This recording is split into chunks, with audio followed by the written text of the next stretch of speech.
Good afternoon, Mr. Commissioner. Good morning, good afternoon again. Just became the afternoon. Superintendent Bernier, and good afternoon, everyone here and online. My name is Bath-Shéba van Den Berg, and I am representing Freedom Corps and the protestors. Mr. Commissioner, I have 25 minutes allocated, and there was some information that came about from this morning that requires me to ask a few more questions, and therefore I ask for leave for 5 additional minutes. Okay, well, what I'd suggest is go ahead, assuming you're efficient and effective in your 25 minutes. I'll consider giving the 5. If you're not, I won't. How's that? Sounds fair. Thank you, Mr. Commissioner. Okay. Superintendent Bernier, you talked about CBRN units being chemical, biological, radiological, nuclear.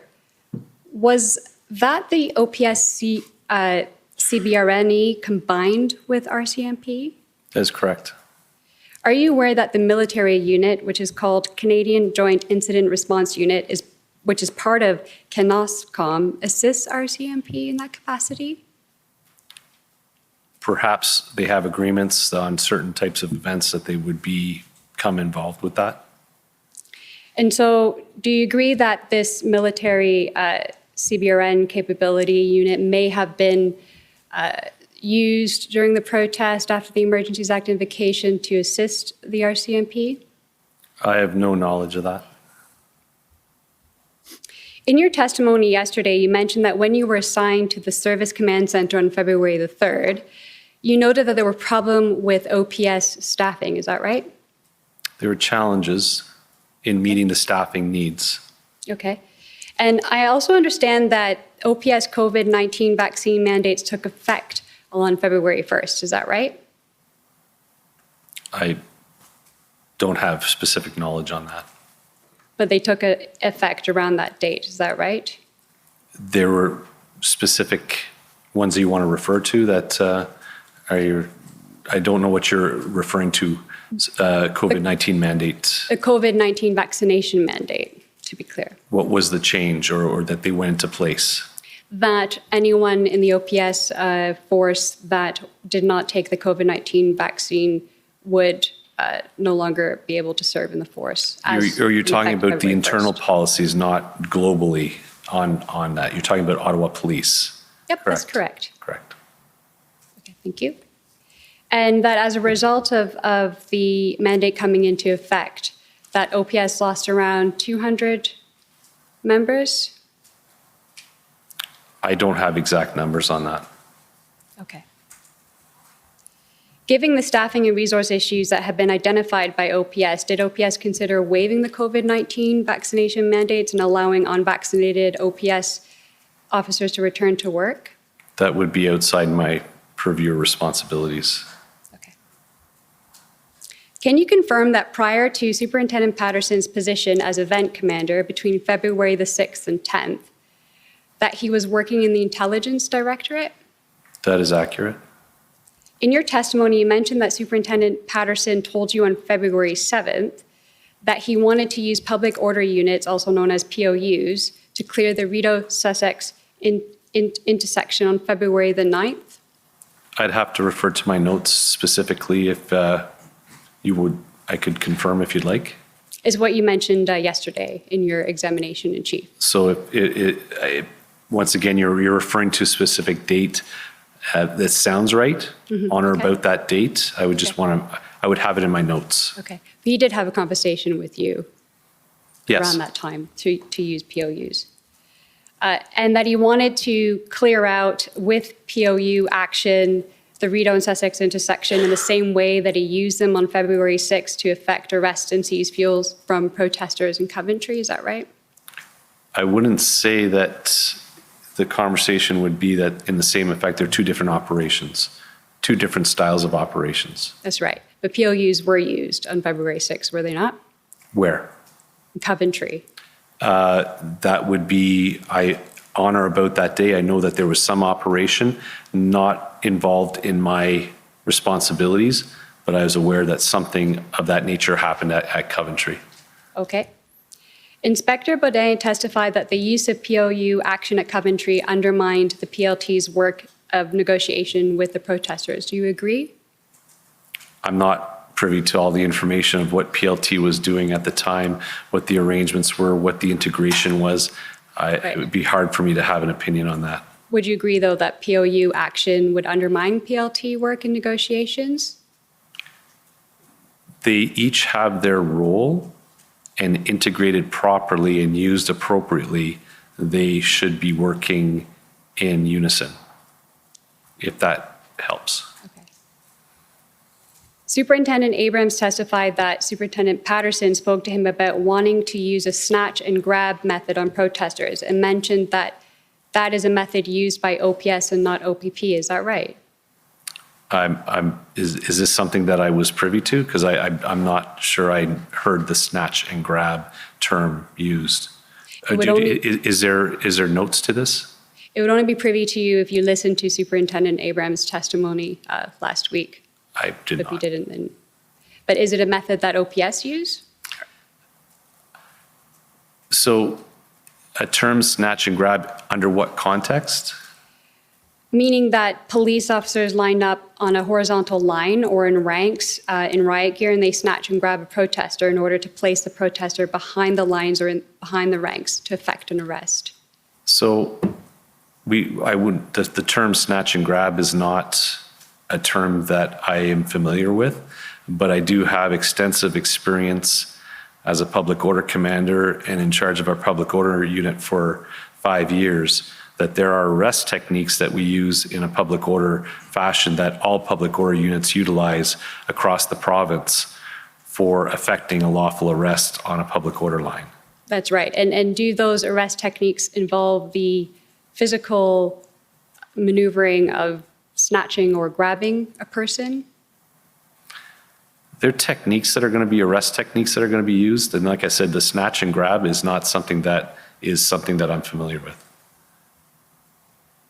Now, I want to ask you a few questions on the phased integrated approach, the February 17th plan that you discussed at length already in your examination in chief. Could I ask the Commission to bring up document OPP 401852?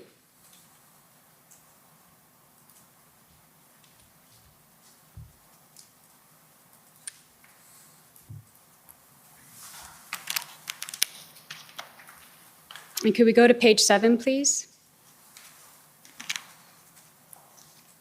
So here you'll see, Superintendent Bernier, the mission statement, and that it includes a reference to individual charter rights and freedoms. Is that correct? Yes. And yesterday you mentioned that the mission provides guiding principles and that respect for everyone's charter is what is with everything you do in operations, correct? Correct. And that in fact it is critical that everyone understands the mission and objectives and commander's intent, correct? Correct. Isn't it true that not all OPS members knew of the objectives of the February 17th plan? I implemented a measure to mitigate that well in advance, where every officer who was deployed on the ground received a sticker that went into their notebooks prior to briefing that outlined exactly all this information with their authorities. When you say well in advance, this plan is February the 17th. Correct. So officers briefing, there was various officers that would be briefed during the various stages of the operation as early as the evening of the 17th and into the morning and so on and so forth, 24 hours a day, where there were briefing periods where any new officer coming in for a briefing would receive a sticker that would go into their notebook that outlined the mission statement, main action plan, and their authorities. Inspector Lucas, who testified yesterday, reported directly to you during the implementation of this plan. Sorry, that wasn't phrased properly. He reported to you directly, right? Inspector Lucas? Inspector Lucas would have reported to me directly. Okay. With regards to as the incident commander in the NCRCC. Right. And he testified that he only knew of the concept of operations, so not even the high level or the brass within OPS understood the plan and mission, despite your sticker. Could you please repeat your question? Well, yesterday, Inspector Lucas testified that he actually only knew of the concept of operations and not the objectives or the mission statement per se of the February 17th plan.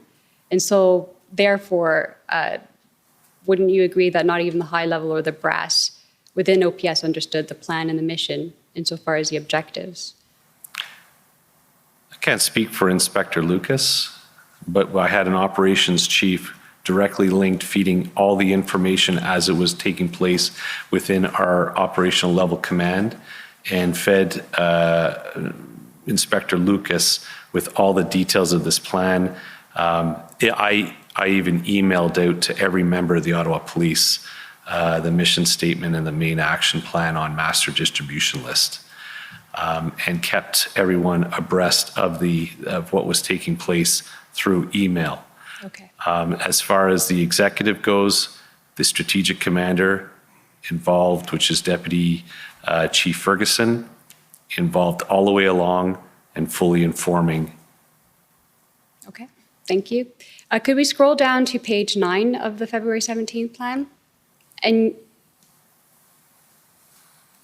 there you can see that the POU operational plan is a separate plan. Is that correct? That is correct. Could I please call up OPP 401873?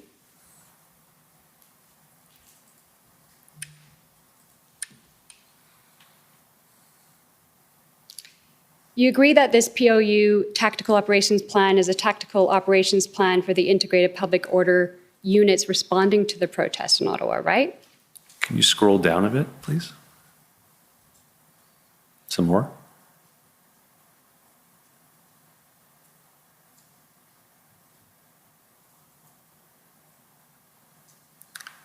Some more, please. Again. Page 3, please. So from what I can see, this appears to be the plan.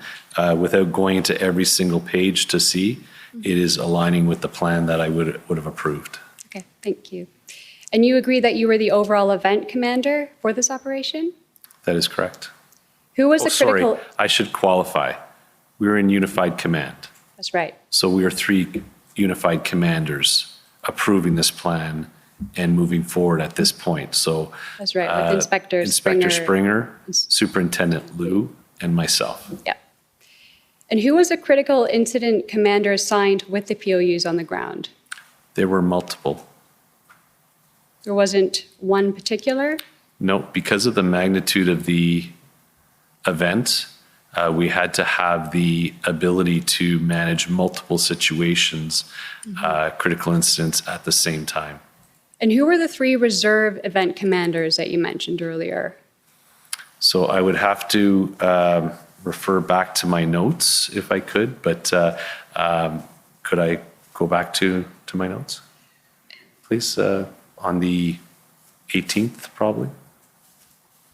I'm going to continue with the questions for lack of time. But if you can remember a name off the top of your head, one of the names.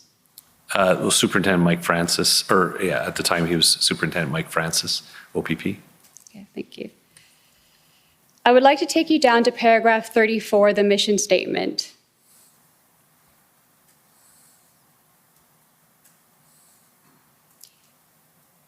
And there it states, to ensure the removal of protesters in the area of the blockades in relation to the Freedom Convoy 2022. This will be achieved by securing, isolating, and evacuating persons within the designated blockade zones to ensure the safe detention and arrests of any participants taken into custody, ensure public and police safety. This mission statement does not include a reference to respect for individual charter rights and freedoms, does it? This is a sub-plan. Everyone still has to adhere to the overall plan. So regardless, any member still has to adhere to the overall mission statement that I've set. That's right, but it is absent from this plan, and this plan would have been used to brief the tactical units. Is that not right? This plan is inclusive of the other plan. And was it used to brief the tactical units? This plan, as well as my mission statement, which is no different than all the other officers, would have both the overall mission statement and the public order mission. That's right, but this mission statement does miss the words utmost respect for charter rights and freedoms, correct? It would be a duplication. And then further down at paragraph 37, it states, takedown of each location to commence in phases as dictated by the critical incident commander. Takedown of each location in effect means takedown of the protesters, is that right? Clearing the area, Yeah. as well as there's vehicles and rendering infrastructure safe. And any protester who refused to leave or caused an action that resulted in arrest would be detained. And you refer to POUs being used for kinetic action during operations, is that right? That is a term that is used. Would you agree that the origins of the word kinetic action means warfare and use of lethal force? I'm not aware of that. Now, I want to ask you about the arrests. With regards to the arrest and processing plans and the POU tactical operational plans, there's nothing that states that after police arrested protesters and told them that they were not being charged, that the police were to drive the protesters outside of the city core in the dead of winter, the biggest snowstorm in a while, as you described today, without access to shelter or transportation and telecommunications, and leave them in parking lots or other areas, correct? Not the way I would explain it. Are you aware that that happened? The plans that were put in place, which involved the ability to remove protesters who were arrested, detained to a secondary processing site. There were two that were identified. One was approximately less than 10 minutes away from the arrest zone. The other one was approximately 15 to 20 minutes away from the arrest zone, where there were a full infrastructure of investigators in order to properly process, run, allow phone calls to lawyers, and where they were advised exactly of the next steps of what was going to take place. They were located in close proximity to, and when I say close proximity, maybe 200 meters from public transit and even restaurants and gas stations to be able to find their way back to where they need to go. Well, we will most likely learn later in this commission that that is not exactly the case of the circumstances, Superintendent Bernier. Were you the one who authorized these movements?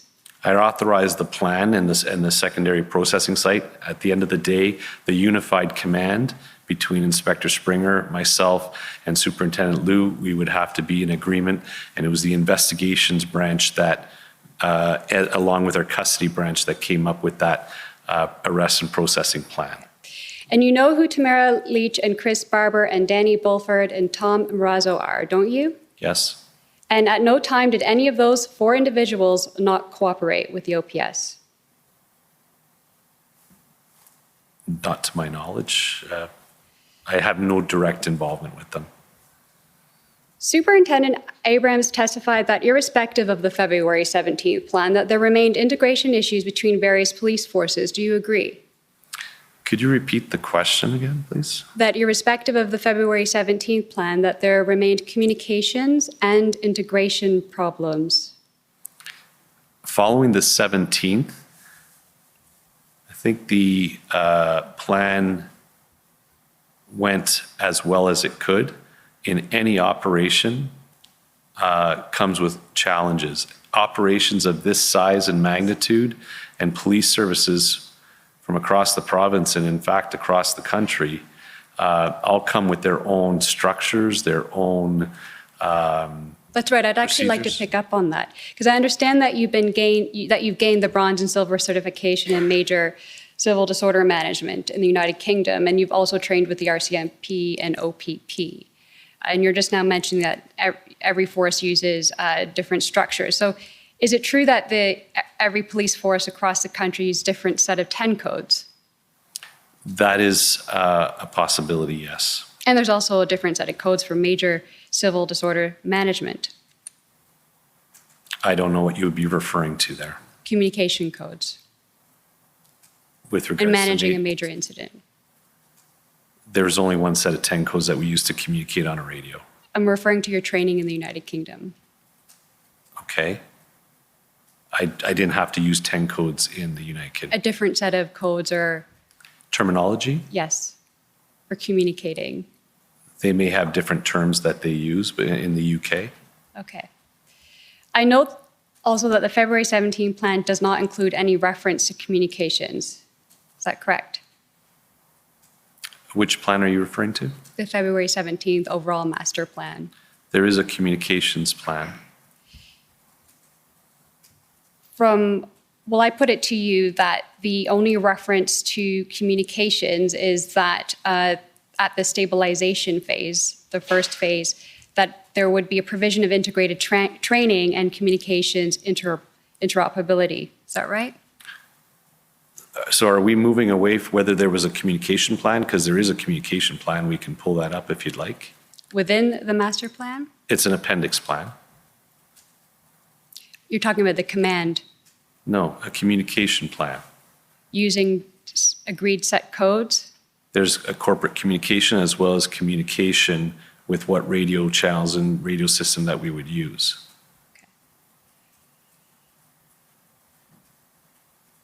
I'd like to move on to asking you some questions with regards to the POU tactical operational plan. So I'd like to pull up OPP 401873.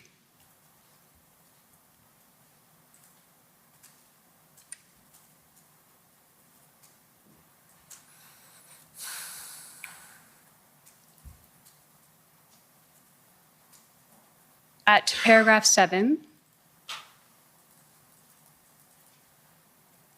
the rules of engagement decision matrix there superseded all other police forces' policies and SOPs. Is that right? Correct. Could we call up document OPS 3012550?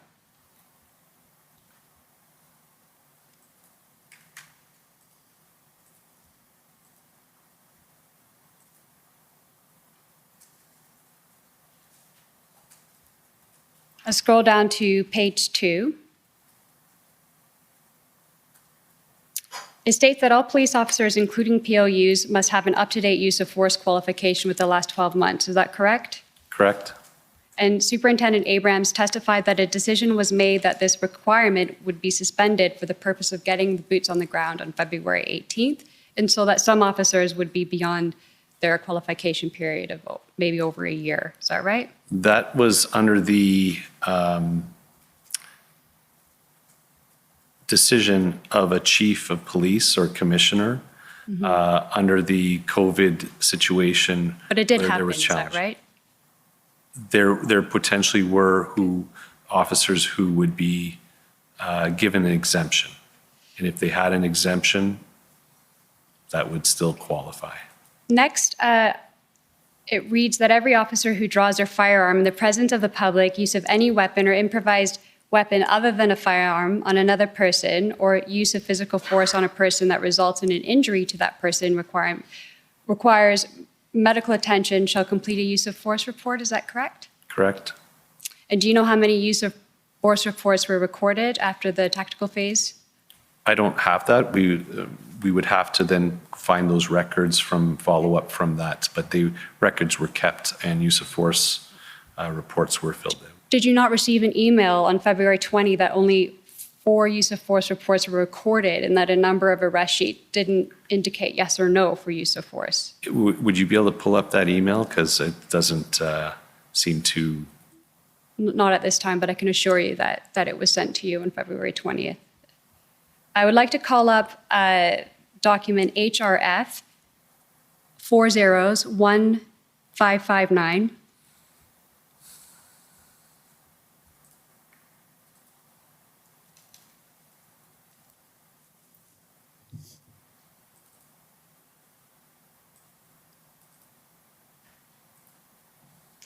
In the far left, do you agree that the person in green is carrying what looks like a 5.56 millimeter caliber carbine rifle with 30 round magazine capacity? Where's this picture taken from? Do you know when? When? It's taken February during the protests between the 18th and 20th. Okay, what is your question? Which officer? Just having a look at the person on the far left, identifying that it appears to be that they are carrying a 5.56 millimeter caliber carbine rifle with 30 round magazine. It is definitely a rifle, and I would say yes. Okay, next to him is a person in green carrying a 40 millimeter multi-launcher. That appears to be it. The person in blue is carrying a wooden dowel-styled baton. That is correct. And the person on the right in green looks to be carrying a .300 caliber carbine rifle with 30 round magazine capacity. That appears right. And would you agree that at first glance that these persons in green appear military-like? I would not say that. I'd now like to call up video HRF 401560. And I'm going to just warn that there's distressing images. And I'd like to pause at 0.29.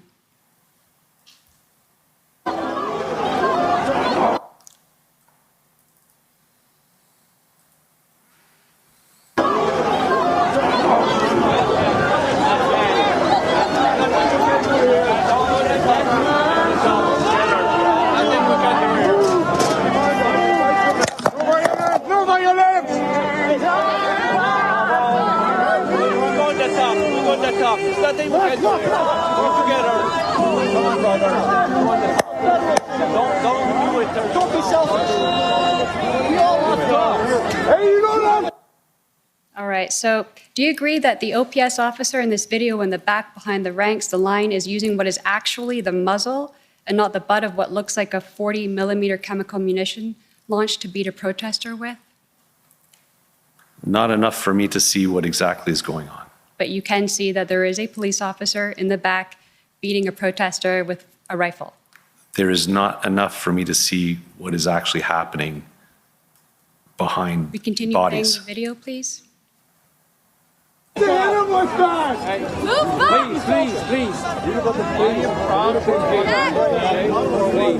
guys are beating him. What the fuck? I know. There's nothing you can do here. Now, I just have three further questions, Mr. Commissioner, and thank you for the time. This is going back before the invocation of the act regarding the deal, and we're talking about February 14th. So you knew that the protesters organizers had established base camps at farms outside of Ottawa that could accommodate a large number of trucks. Is that right? So you said a lot very quickly, so Sorry. I'm trying to figure out what could you just... So in what do you- February, If you could speak a little slower, it's That's right. maybe it's a bit like bit too fast. Yes.